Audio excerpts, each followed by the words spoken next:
Today's episode is brought to you by HERdacious. HERdacious is a nonprofit inspiring confidence in women to achieve their professional goals.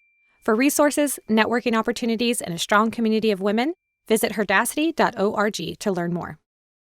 Welcome to HERdacious, a podcast for audacious women.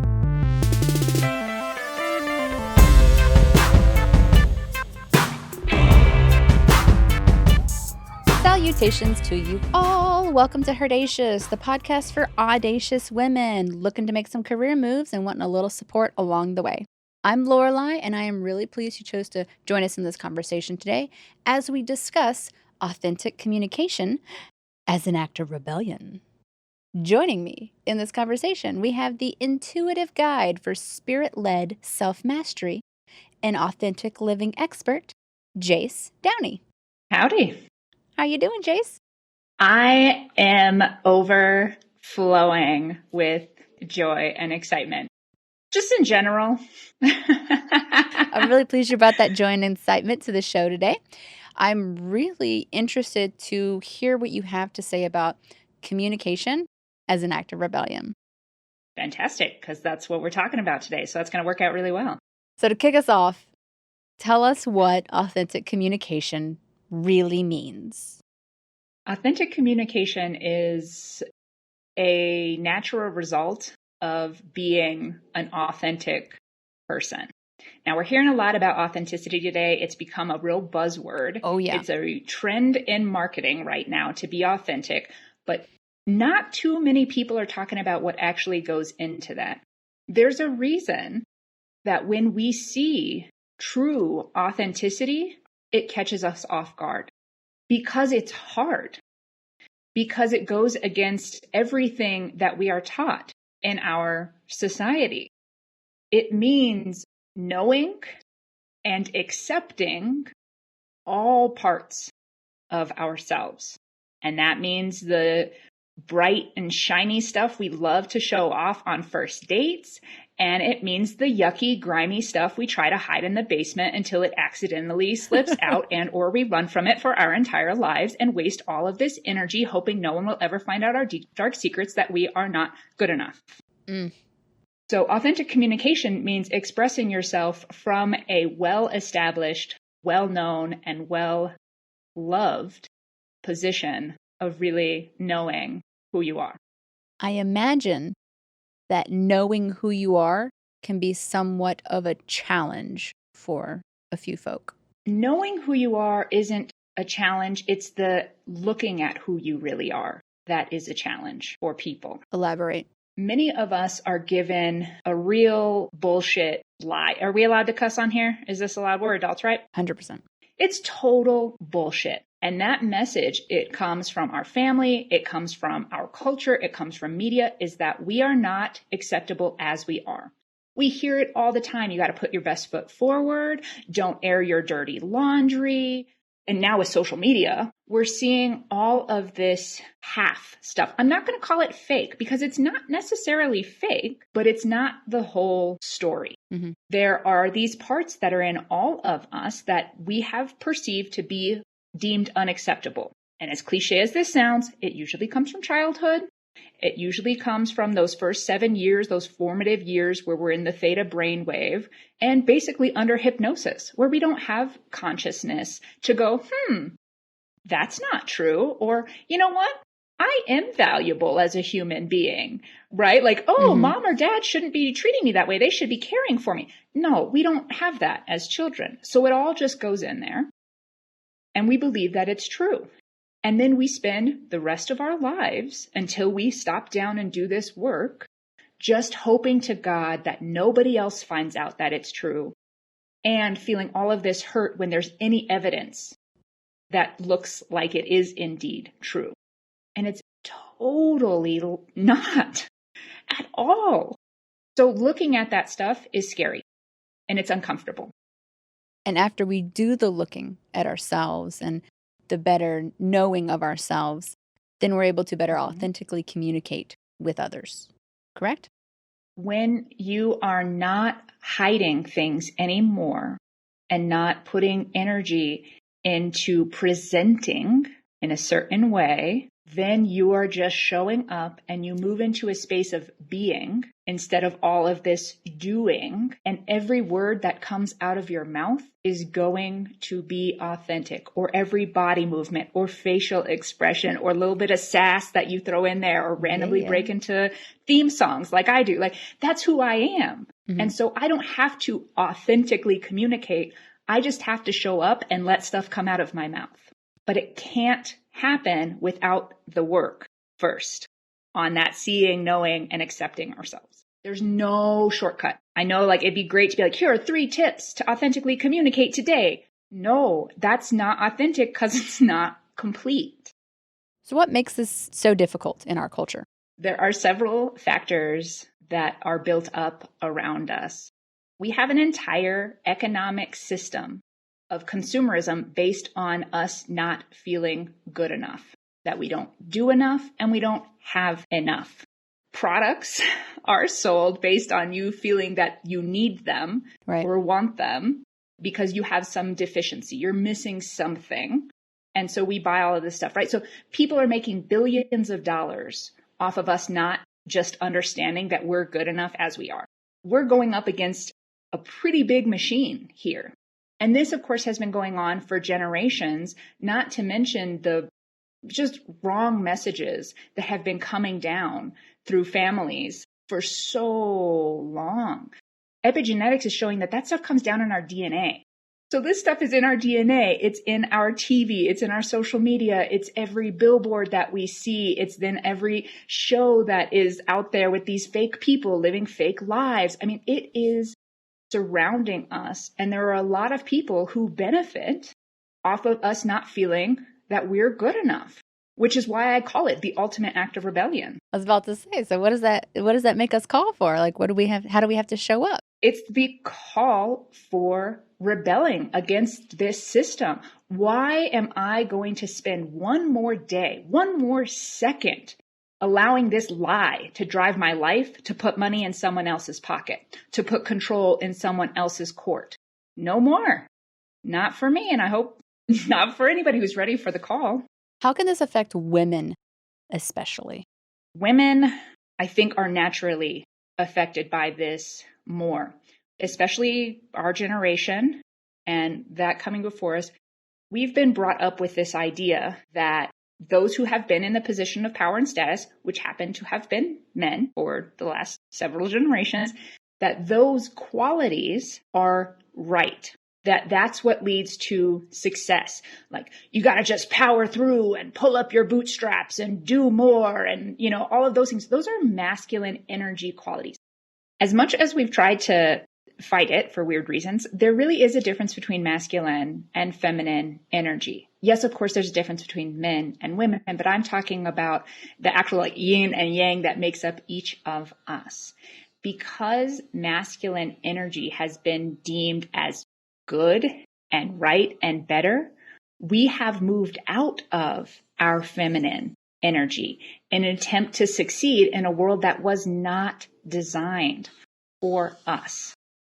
And therefore, it's really difficult to be authentic as a woman when we are told that being that person is wrong and will lead to nothing and is deemed failure or laziness or oversensitivity or, all of these silly things. And of course, we know this, right? And we're really seeing this a lot today. We're asked to play all of these roles, many of which we don't really naturally fit into, not because we're less than, not because we can't grow.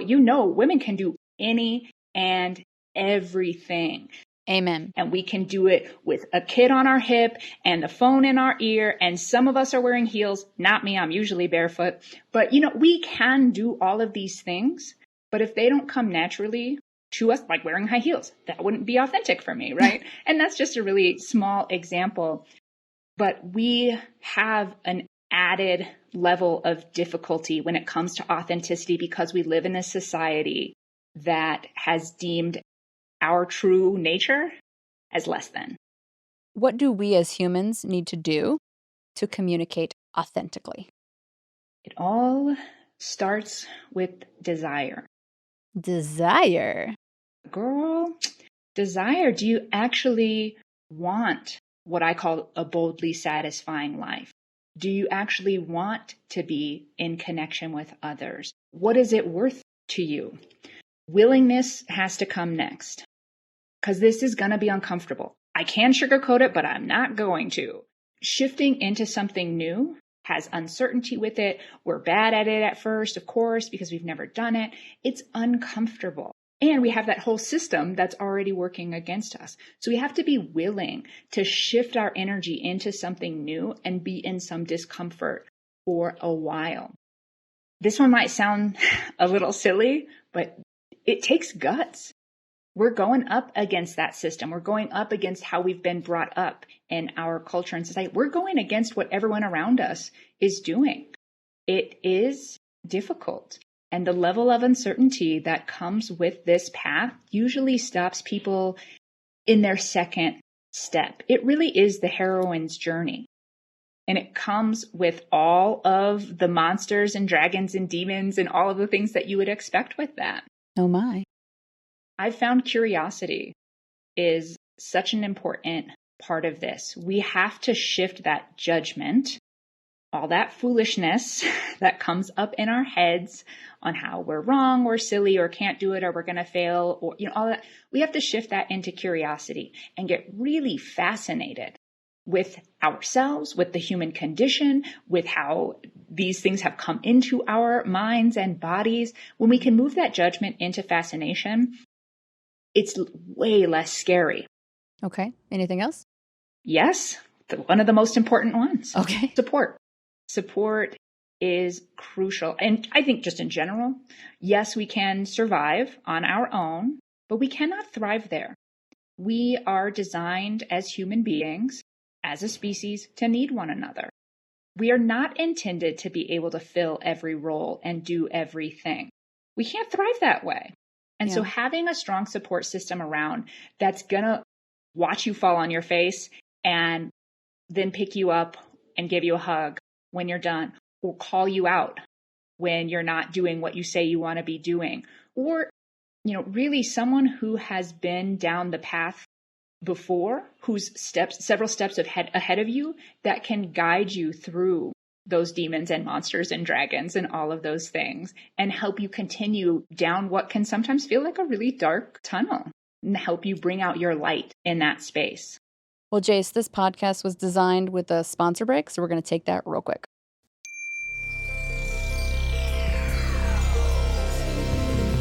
Hi, Barbie here from Moonray, husband and wife indie pop duo. If you enjoy the intro music, we invite you to listen to our debut EP, Honeymoon, streaming now on all platforms. Visit www.moonray-music.com for more.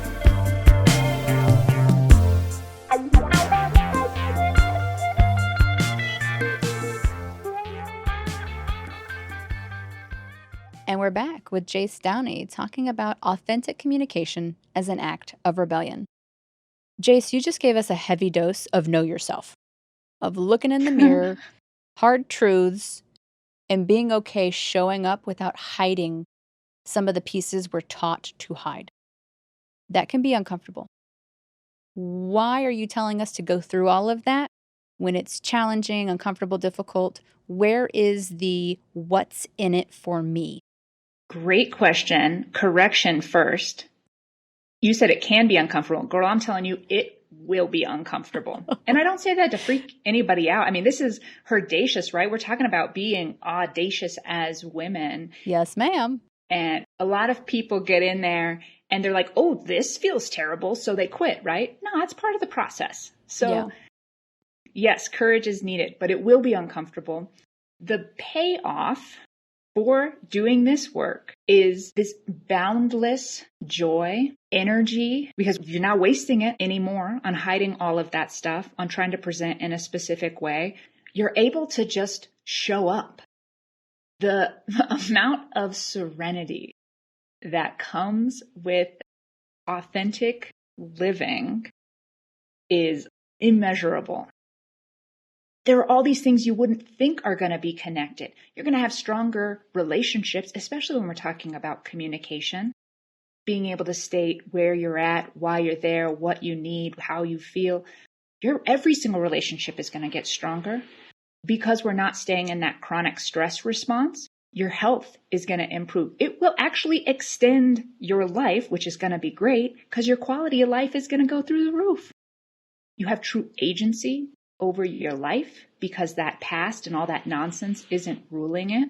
You will have more love than you know what to do with. You're going to have to give it away because you have so much of it inside of you. Aww. You're going to watch your income go up.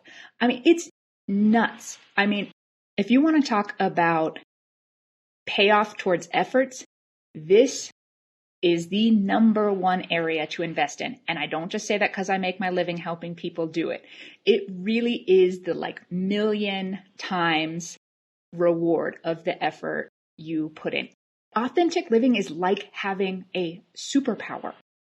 There is no one scarier than a person, and especially a woman, who walks in the room and actually knows and loves herself. It scares and confuses the heck out of people. And though this does sound scary, and yeah, it's uncomfortable, and there's uncertainty, that stuff's there, but it's actually really fun because the thing is, you're wonderful.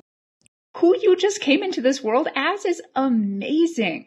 I was worried. I was terrified that I was going to look under the rock and find a shitty person that was not worth loving. Mm-hmm. So I didn't want to look. But what I found was an unbelievable source of love and kindness and compassion and badassery. I love it. We all come in that way. And so it's fun. It's like meeting your soulmate and all of the yummy, juicy stuff that comes along with those dates. And is he or she going to hold my hand? Or, all of the, but with yourself. So you're with you all the time. We talk about these different skill sets to invest in, but girl, what comes with you into everything? Every job, every relationship, every budget, you. Yes. So if you're going to put effort into anything, I say put it into yourself and you will see a phenomenal improvement in everything. I love that you just said that. And I just want to take a quick second to amplify your message. Each and every one of you listening is a glorious, amazing, remarkable human being. And you are worth it. Oh my goodness. Thank you for that powerful message, And the Jace. thing is, there's not a damn thing or no amount of things that you can do that's going to change that. And believe me, I have a pretty ugly track record behind me. Okay. So if we're all in on making these changes, on living and communicating our true selves and bucking the system, where do we start? What are the steps that we can take today if we feel like this is our jam? Or as Darlene Templeton would say, what is your wow within 1 week? What could we start doing now? There's not necessarily a step-by-step path to becoming your authentic self, but here are some things that anyone could choose one or two or all of them of that anyone could do this coming week. Meditation, don't freak out. I know that word freaks a lot of people out.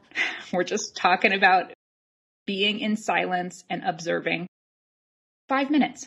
Do 5 minutes a day. Do 3 minutes a day for the next week and just pay attention to your thoughts. Don't do anything with them. Just listen to them. What are those thoughts about yourself in your life? Just notice them. I don't got to journal them. You don't have to, though that is another suggestion, which I'll touch base on. Oh, whoops. Didn't mean to jump ahead. You're good. No. Well, let's talk on that one. Logging your thoughts and beliefs and those things that you catch yourself saying and hearing really helps in bringing awareness to them. And again, you can't love it if you don't know it, and you can't know it if you don't look at it. So you're going to have awareness. And that doesn't come overnight, especially in our world today where it's all about distraction and staying plugged in constantly. Like part of the whole system that we're rebelling against is to take us out of the present and the truth. Which is that we are worthy. We are good enough. You better believe it. Yes. So yeah, logging them is really helpful. If you're doing your time in meditation, then no, just pay attention. If that's where you're at and you're like, I can listen for 3 minutes, 5 minutes, great. If you're out and about in your day and you can log a few that you catch yourself thinking or saying, that is going to help that awareness big time. One of my favorite ones, everybody laughs at this, but it's just changing the end of your sentence. So that sounds something like, I have a pretty ugly track record, and I really love that about myself. Oh. I show up late to all of my appointments, and I really love that about myself. I don't. I'm prompt. I drink too much coffee, and I really love that about myself. Do you believe it right now? No, but guess what? The subconscious mind doesn't have a filter. It just takes what you give it, and it says, okay, you got it. And it starts to create that as your reality. It also changes your neural pathways in your brain. Oh my gosh. It's a really powerful one, and it's silly and it's fun.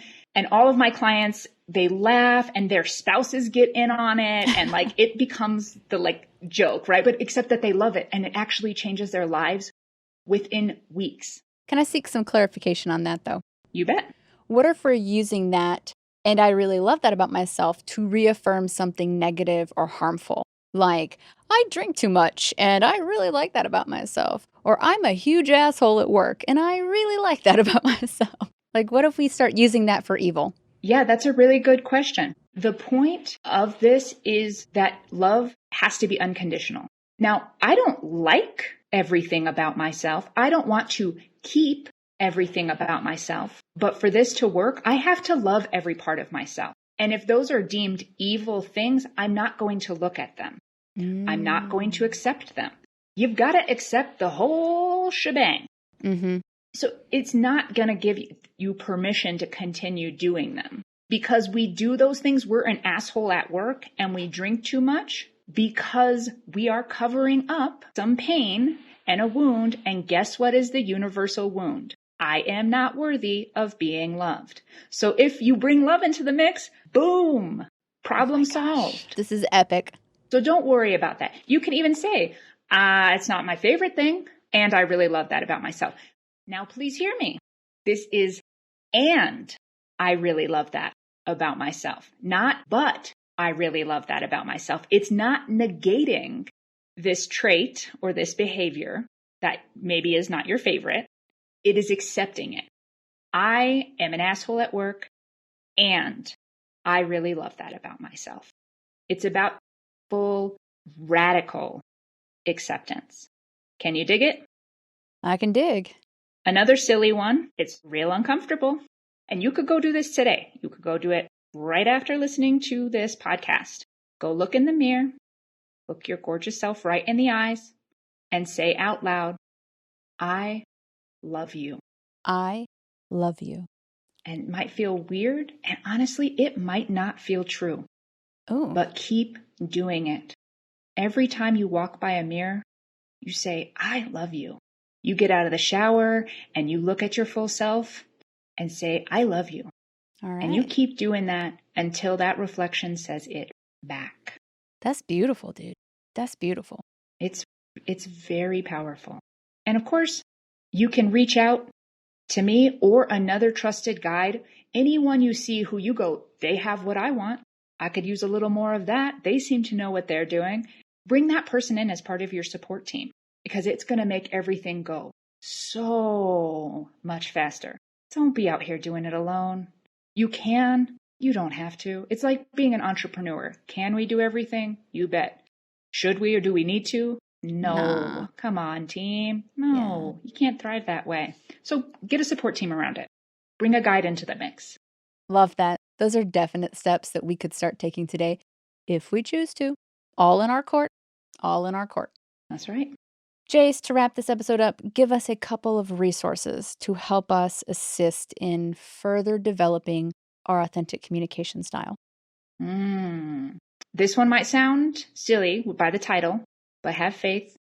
Meditation for Dummies. It is way more profound than the title suggests, and it goes into so many styles and methods for meditation and mindfulness at any level of comfort and willingness. And y'all, you cannot do this without becoming aware of yourself. Oh. Not possible. So meditation is a very fast and efficient way to start growing awareness of yourself. So check out that book. Don't be afraid of meditation, and just let all of the old connotations that come with that word die, because it means a lot of different things. Another favorite book of mine is Divine Audacity. Divine Audacity. Girl, yes. Well, that book was made for being listed on this show. I'm not even going to explain it. Just go check it out. And the author is very awesome. She's definitely walking the talk. Linda Martella Whitsett, Divine Audacity. Really, really good. And I have resources on my website and my YouTube channel that are all in this area. This is 1,000,000% my jam. Which we will definitely link in our show notes. Jace also has a couple of other recommendations that we will be sure to post up in show notes for y'all. This has become my surprise passion. We are hearing a lot about big change in the world right now. It's not going to come from the outside. It is not going to come from government or corporation or organizations. We change inside and watch the world change outside. This is a world-changing mission, and we are all getting that call. Whether you want to step into that rebellion is absolutely up to you. Jace, you have been tremendous and empowering and uplifting, and a bright light of encouragement when we need it so badly right now. COVID-19 is dampening the prosperity of our spirits, our economies, and many industries. And the latest and one of the most deeply affected targets has been the arts. Artists and a variety of artistic venues are struggling right now to stay afloat during this economic turndown. Artists of color are particularly struggling, and as we often make intentional decisions about which artists we do and do not support as a society, HERdacious is going to make an intentional use of this Femme fact to spotlight a working American artist known best for haunting historical narratives of sexuality, violence, and subjugation, specifically within the painful legacy of slavery. Miss Kara Walker was born in Stockton, California in 1969, where she lived with her parents. Kara's father was a painter, and she was quickly influenced by his artistic side, so much so that she recalls one of her earliest memories of sitting on her father's lap in his art studio, simply watching him draw. Kara's family eventually moved to Atlanta, Georgia, where her father took a teaching job at Georgia State University. Now, finding your own style and figuring out what you want to communicate to the world is a challenging feat that every artist must grapple with, and Kara was no exception. Her eventual interest in historical race relations actually stems from this early childhood cross-country move.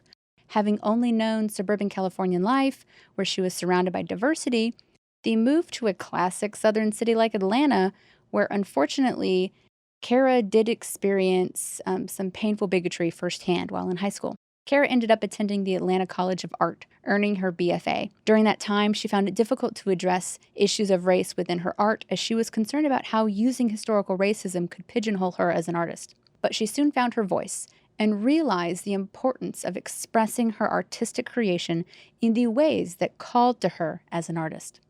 Kara later completed her Master of Fine Art degree at the Rhode Island School of Design and was later named a MacArthur Fellow in '97. She was the youngest person ever to be awarded the Genius Grant. Kara Walker is known best for her panoramic friezes of cut paper silhouettes illustrating imagery of America's history, with topical emphasis on African American racial identity. These silhouettes often take on violent and unsettling scenes, showing vignettes of early Black American lives within historical context. Her art is so ambitious and complex. It's difficult to put into words without being able to physically feel the emotion that comes with viewing each scene she creates. And we will link an article in our show notes about her work. And author for the Paris Review attended one of her 2017 exhibits displaying some of her cut paper silhouettes, and they described the imagery as something from a terrifying nightmare. Images vile, desperate, solemn come back to me now. They are fetid. Black people gently brushed to life, running from ropes and impaled on branches. I can see why some are enraged by these sordid, wicked depictions. They are not triumphant. Now, Walker's silhouettes have caused controversy around the country because they are not gentle in the telling of America's history of slavery. And Kara herself has expressed her need to challenge the stereotype of the South having been a pretty place. Kara is an artistic pioneer with a resounding message that we shall not look away from any longer. I encourage you all to delve into her work, to learn more about our country's history in regard to race, and what each of us can do to be better allies moving forward. Kara's art is revealing, and so are our actions.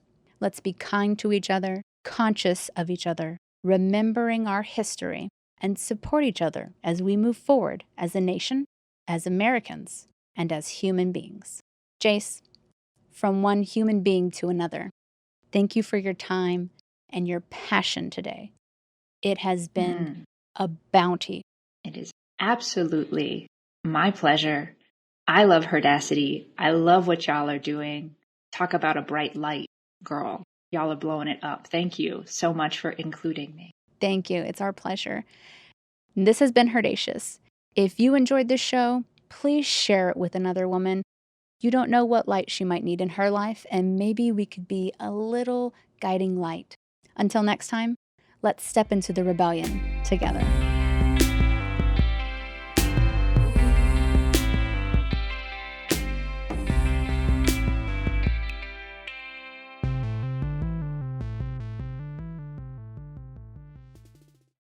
I am a warrior, a giant, defiant, a rebel of the status quo.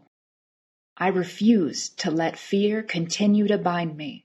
Walk tall with the universe right behind me, indigo blood coursing through my celestial veins. Girl, just fit in your package. Quit causing a racket. One person can't change the world.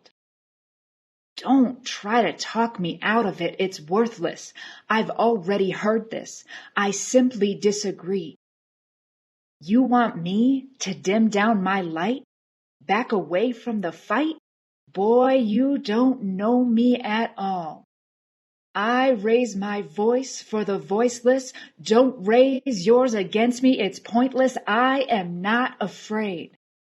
You may see me as aggressive and I you oppressive. Truth is we are all one love. That might make me sound like a hippie, which you'll use against me in an attempt to discredit my voice. But there have been others just like you, and truth always shines through. It's only a matter of time. The time now is present. The place is right here. Our voices cry out with no trace of your fear. Give me authenticity or give me death. I will not stop just to ease you, can no longer change to appease you. I am unrelenting, unapologetic, me. Consider this my official public resignation, my soul's long-awaited liberation. Society, I truly wish you the best. Fuck you. With love, Jace.